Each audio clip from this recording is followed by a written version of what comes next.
সম্মানিত উপস্থিতি, কাজে খাদ্যদ্রব্য দিয়েই ফিতরা আদায় করতে হবে, টাকা দিয়ে নয় বা মুদ্রা দিয়ে নয়।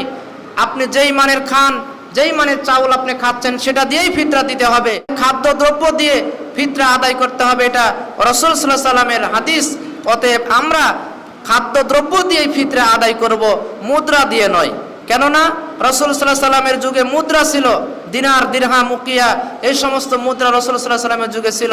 তথাপি রাসূল সাল্লাল্লাহু আলাইহি ওয়াসাল্লাম এবং সাহাবায়ে কেরাম রাদিয়াল্লাহু আনহুম তারা খাদ্যদ্রব্য, একসা পরিমাণ খাদ্যদ্রব্য দিয়েই ফিতরা আদায় করেছেন। অতএব যাকাতুল ফিতর বা সাদাকাতুল ফিতর আমরা আদায় করব, মাথা পিছু একসা পরিমাণ খাদ্যদ্রব্য দিয়ে আমরা আদায় করব। দেখুন, টাকা দিয়ে ফিতরা দেওয়া আর খাদ্য দিয়ে ফিতরা দেওয়ার মধ্যে পার্থক্য রয়েছে। উপকারিতার পার্থক্য হলো যে আপনি গরিব মানুষ, আপনি 50 টাকা কেজি চাল খাচ্ছেন, আর একজন লানেট পারসন, রিচম্যান, সে 100 টাকা কেজি দরের চাউল খাচ্ছে। সে যখন চাউল দিয়ে ফিতরা দিবে তখন 100 টাকা দরের চাল দিয়ে সে 2.5 কেজি ফিতরা দিবে, আর আপনি দরিদ্র, আপনি 50 টাকা কেজি চাল দিয়ে ফিতরা দিবেন। তাহলে এর মাধ্যমে দিয়ে গরিবের উপকার বেশি হবে।